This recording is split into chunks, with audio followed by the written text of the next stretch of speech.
everybody, LC Rosie here, and welcome back to the O Ship Show. On today's episode, we are having our second segment of Fandom Talk. Woohoo! On today's episode, we are going through What Does Fandom Mean? Part 2. For Part 1, I had Cherry and Reese here telling us different definitions of fandom. And on today's episode, we have 33 and Chris here to tell us more about fandom. We are going to go through some more fun facts about fandom, and so let's dive right in. Chris, do you want to go first? Hello, my name is Christopher, and I am here to introduce... Wait, what? Wait, Chris, can I go first? Please, can I go first, please? Sorry, I didn't mean to interrupt, but I really want to go first. Please, can I go first? Please. Okay, 33. You can go first. But let me finish my thought, because it's really rude to interrupt people, and you know that. So guys, 33 and we are here going to introduce to you all different forms of fandom. I am going to be talking about fan fiction, and 33 will be talking about... Hey, my cupcakes. On today's show, I am going to be telling you all about fan art. So let's get started. So I was doing some research and I found from a website called findwords.com that I'm pretty sure just took it from Wiki, but hey, it works. They say that fan art is fan art or fan art. Sometimes people spell it together where it's fan art or mush them together. I don't think there's a really big difference. It's kind of just up to your preference, whichever way you want to spell it. And but fan art are works created by fans of a work of fiction, generally visible through media such as comics, movies, television shows, or video games, and are derived from a character or other aspects of that work. So really, fan art can be anything that you want to make it to be. Honestly, the only limitation is your own choice.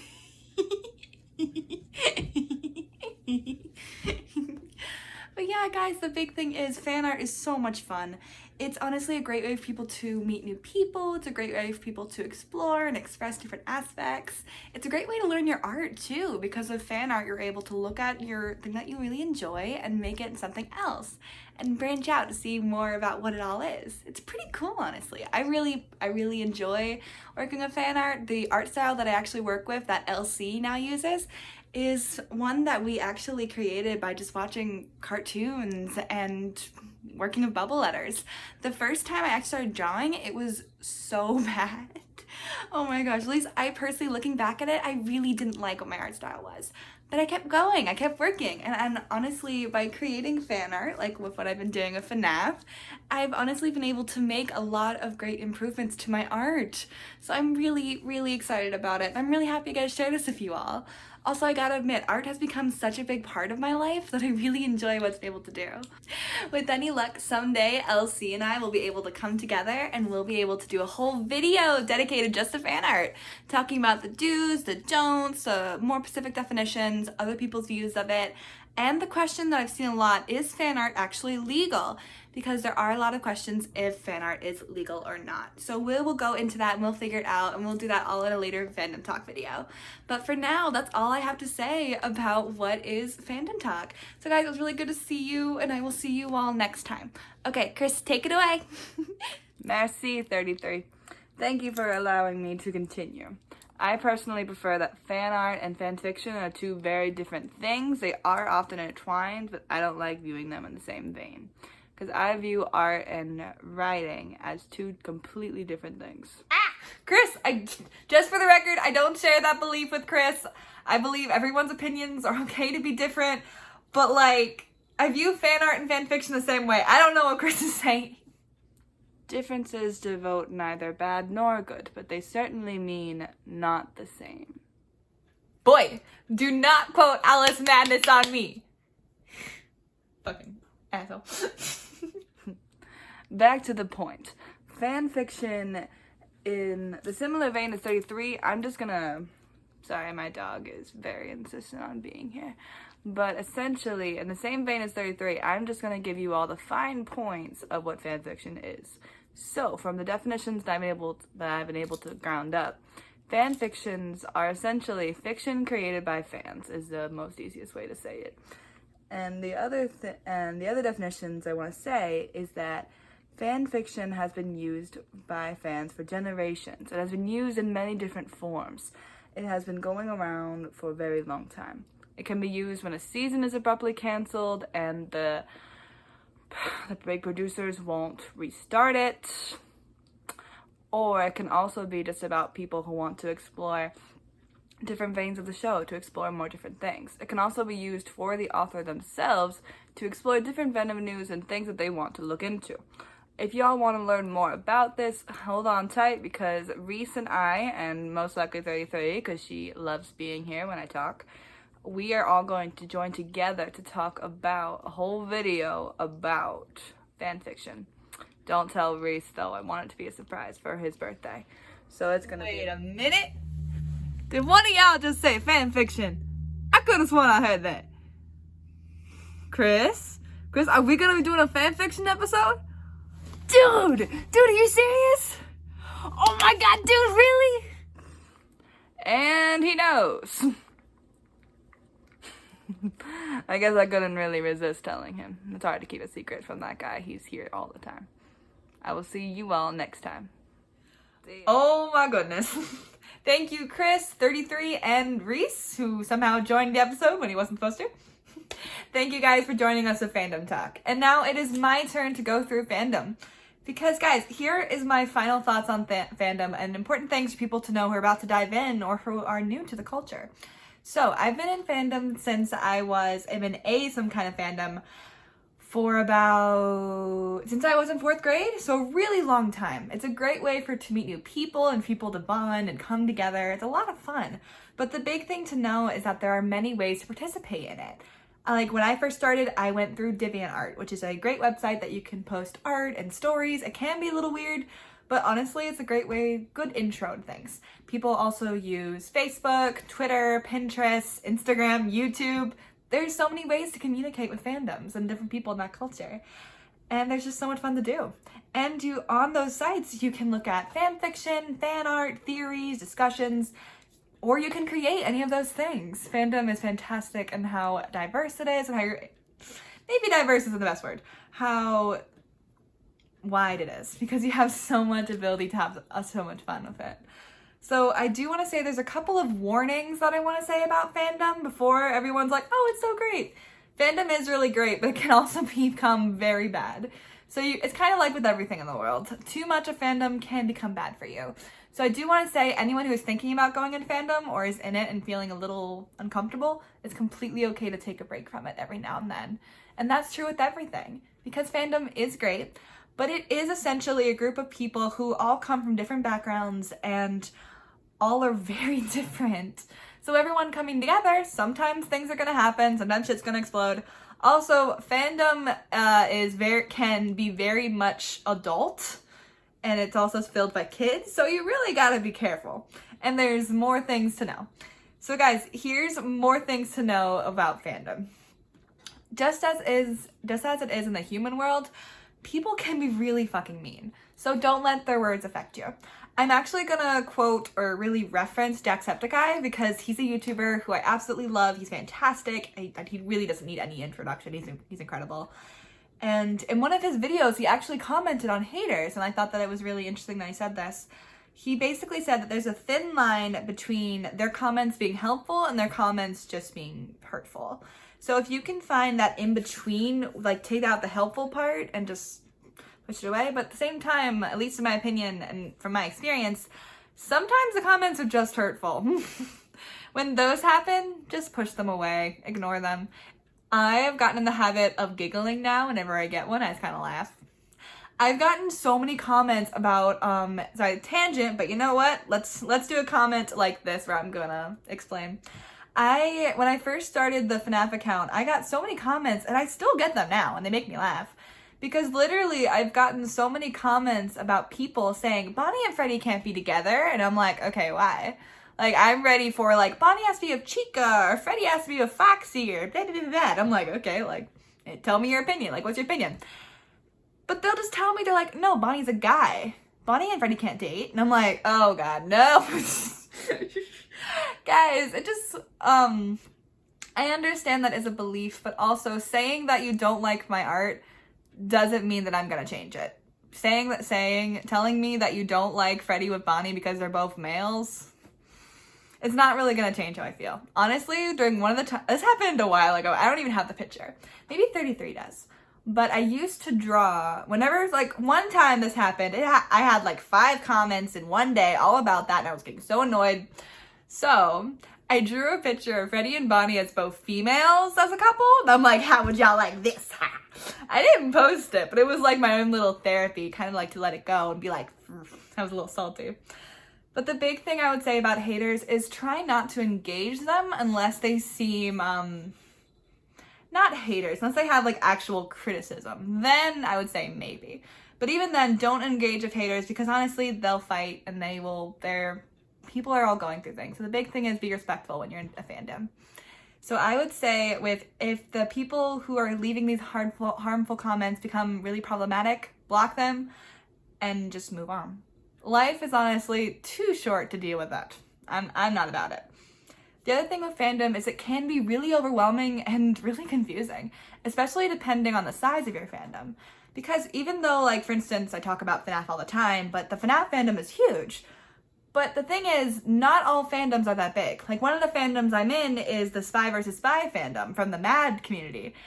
And it's a very, very tiny community. And a lot of fandoms there's a lot of fandoms that are actually pretty small.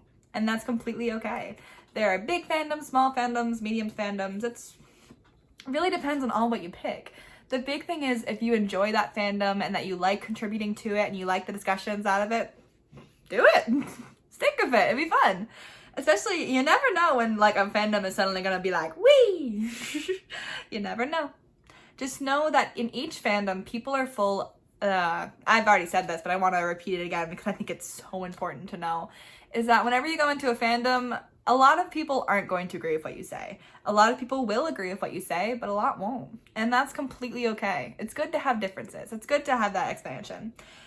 It's also good to know that in fandom, a lot of people come from different backstories and go through a lot of different things. Like, I know personally, because of how I'm not okay with reading a lot of super intense stories of gore and just stuff against the law. Like, I can't read that. A lot of people love it because they like get through some shit with it and a lot of people do that. I personally can't, and that's okay. I just don't look at that part. So the big thing is with fandom, and this is true of real life too, treat everyone with respect and treat them how you want to be treated, because that will really make your fandom community a lot better. I do that with you all and with people on Instagram, and I've made a lot of great friends with it. Okay, so now I'm gonna say this because this is kind of I'm gonna address the elephant in the room with fandom. Be careful. Depending on the fandom that you are in, you may end up getting desensitized to a lot of things. As someone who is in a lot of horror fandoms, even though gore does still gross me out, a lot of it doesn't. Like, it takes a lot of gore to gross me out. And that's because I'm in a lot of horror fandoms. Not even just FNAF. I'm in Friday the 13th, Halloween, Child's Play. Really, Child's Play. I love Child's Play. And there's also, you also may end up rooting for a character who is a complete piece of shit. Like a little burning pile of shit. And you're like, oh, you're okay. You just killed everyone. It's fine. Just recognize that fandom and reality are very different. So just keep that in mind. Like, I know personally, I was in the creepypasta fandom for a long time. I still consider myself a part of it, even though I don't contribute to it anymore. I still really enjoyed that, but I kind of forgave all of the characters for essentially being psychopathic murderers. And that's okay, because in my mind, they're characters, so I don't need to worry about them actually being killers. Would I ever condone killing in real life? No. Should anyone? No. Honestly, the big thing is know that between fandom and reality are very different. It's good to keep those separate. Well, sometimes they blur together, but that's concerning.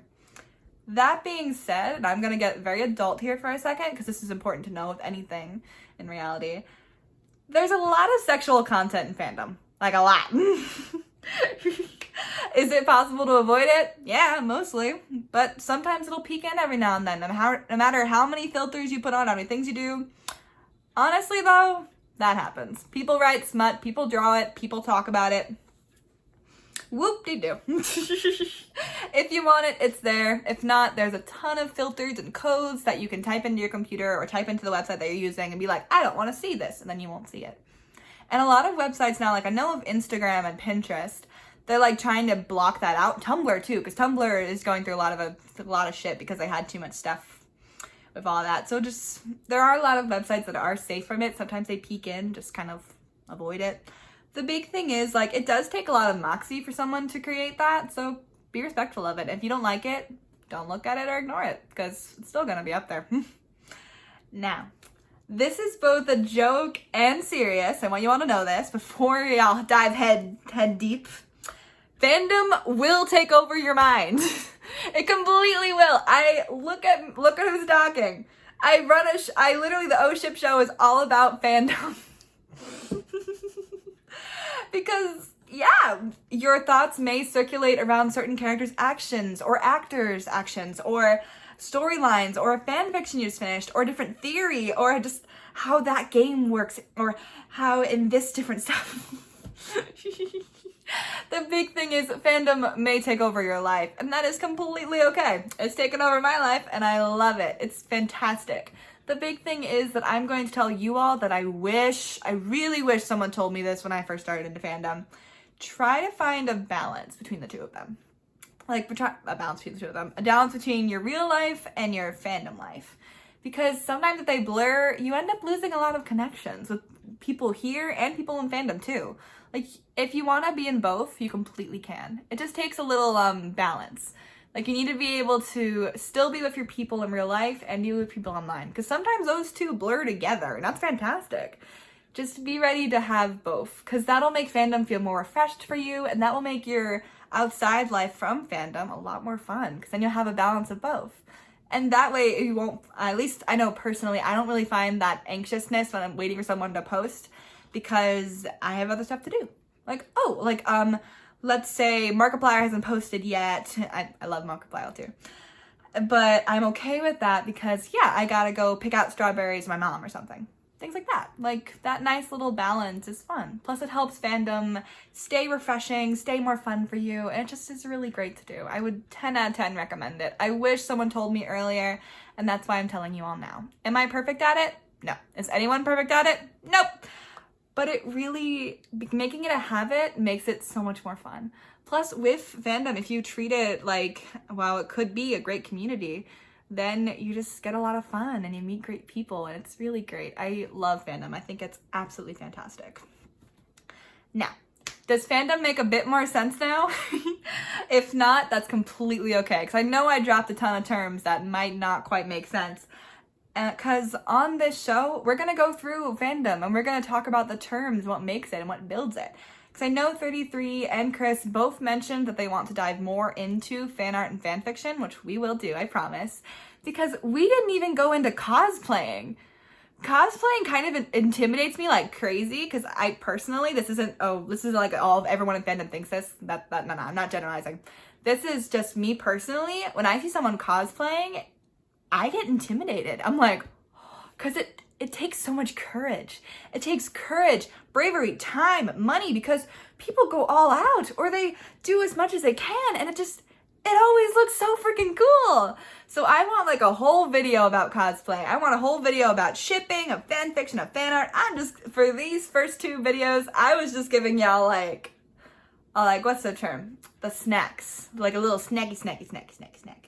But yeah, we will have videos all into this and more all about fandom. And if you guys have any terms that you want us to decode on Fandom Talk, leave a comment down below on any of the fandom videos. I will try to get back to you on that. It'll be so much fun. I'm really excited. Thank you all so much for watching this episode of Fandom Talk. Hit that subscribe button for more great content just like this. I'll see you all next time. Bye!